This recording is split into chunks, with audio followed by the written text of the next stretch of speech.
My name is Kala, Arvind Kala. 9 days ago, the Gujarat government amended its Freedom of Religion Act to say that, Buddhism is a separate religion, and if a Hindu converts to Buddhism, Sikhism, or Jainism, he must inform the district magistrate. And do you know what all he will have to fill out in a form? He'll have to fill out whether he's a tribal or a Dalit, whether he is married or not married, his occupation, monthly income, how long he's been a Hindu, reasons to convert, planned venue of conversion, and the name of the Dharam Guru overseeing the conversion. Mr. Modi, why don't you also follow whether I had puris for breakfast or parothas? What is the use of all this useless information?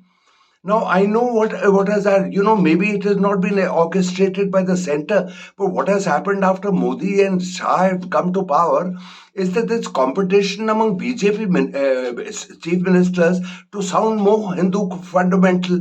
Because right now I'm in my ancestral village in Uttarakhand, which is ruled by quite a fanatical BJP chief minister, and he's been competing, and everybody's been competing, and Madhya Pradesh and Rajasthan and Chhattisgarh, everywhere they control, and there's a competition.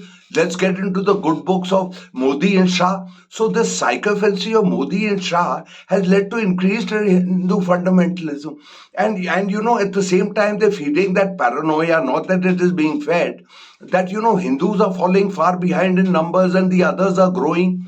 And the irony, my friend, is that slowest population growth is among the Jains, followed by the Buddhists, followed by the Sikhs, followed by the Christians, and the highest population growth is among Hindus. Now, these guys say that Hindus are falling behind numerically. I mean, they're becoming few and fewer. Do you know, my friends, that in the 10-year period between 2001 and 2011, the Hindus of India grew by 14,400,000. And this comes not from my census, it comes from Mr. Modi's own census between 2001 and 2000. And this is the propaganda. Hindus are being, earlier they were being submerged by Christians and Muslims. Now they're being converted by these fellows, also Buddhists, etc. This is the ridiculousness of India. And let me tell you these others. And here I must emphasize one thing. Do you know, my friends, what the legal definition of a Hindu is? The legal definition. A Hindu is defined by what he is not. Let me just say, a Hindu is legally identified by what he is not. And what he is not is, he is not a Muslim, he is not a Christian, and he is not a Parsi, and everybody else falls in the category of Hindu. This is there's no definition of Hindu. And where are the and I don't know. I have lived all. They're talking of Buddhist. No, all my life, useless life I've lived in India, I have never met a Buddhist. Now, Buddhism as a religion, just as by the way, is hardly a religion. It was a social and cultural movement started by B.A. Ambedkar, a Dalit who hated the upper castes of India and the oppressive caste system, and he called upper castes in India Nazis. And he converted 400,000 these Dalits in 1956. That's 60, 70 years ago, in one ceremony, either in Nagpur or Bombay, one of these. And there's a handful of others.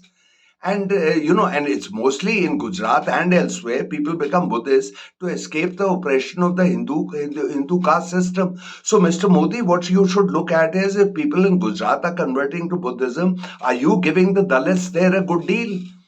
No. So, but this kind of thing, paranoia, Muslims, etc. Hindus are in danger, etc. And let's see how other societies handle. Now, in America, there are tens of thousands of conversions. Christians becoming Muslims, Muslims becoming Christians, both Muslims and Christians becoming unaffiliated, meaning calling themselves atheists. And the government doesn't ask them the reason. Social studies may do. and they accept it. So it's self-declared. If I'm an American Bruce Johnson and the census fellow comes and says, "What's your religion?" and I choose to say I'm a Muslim, I can write Muslim, or I can write Christians, or I can write Sikh or Jain. They all recognize religions in America. But they don't ask, why I've left Christianity to become this. It's your personal business, yeah. How does it matter? And they reconvert also. And here, when the common Hindu perception in India is that Muslims are very fanatical. In America, there are a huge number of Iranians, Muslims, who convert to Christianity. And the blacks convert to Islam because they feel that the white man doesn't treat them well. So it's just you're just left alone. So this atmosphere here, paranoia. Hindus are in danger. Hindus are in danger. Mr. Modi, too long you've been a one-trick pony. For 10 years you've been repeating that. Hindus are in danger. Hindus are in danger. They're not in danger at all. We're humongous. We are more and more numerous as the others which are falling back in number. So, and Mr.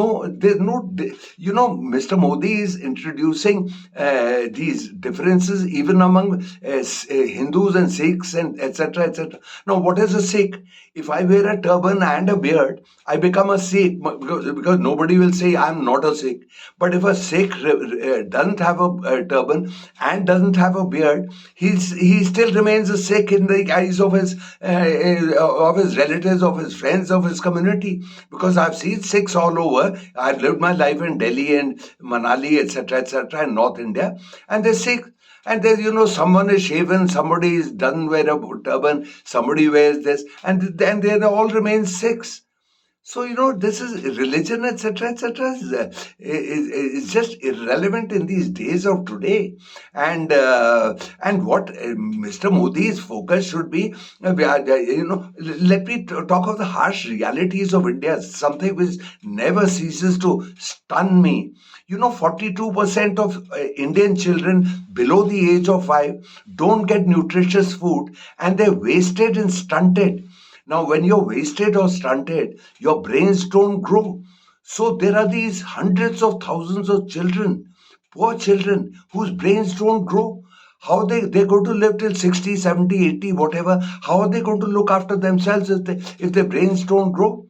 This is the reality. We have the most polluted cities.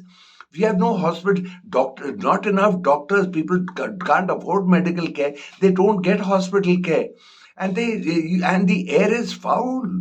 The foulest air in the world is in India. So much so that in Oberoi Hotel in Delhi, to attract foreigners, people like Bill Gates, etc., the the air inside the Oberoi rooms are Euro compliant, meaning inside the room that air has been cleaned up and it's the same as the air in Switzerland.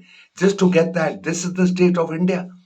And these people, they talk of Hindu, Hindu, Hindu. Mr. Modi, you've been too long a one-trick pony. Yeah, come on, yeah, change your tune. We are bored of all this, and I don't know how long this will last, but it's really, really, really pathetic. Yeah, I just wonder how I could bloody get the hell out of here. Yeah, the only place which will take me is Nepal. Yeah, which is bloody even worse than India. Yeah, so I may as well stay in India. Yeah, life is full of suffering, so I may as well suffer in India.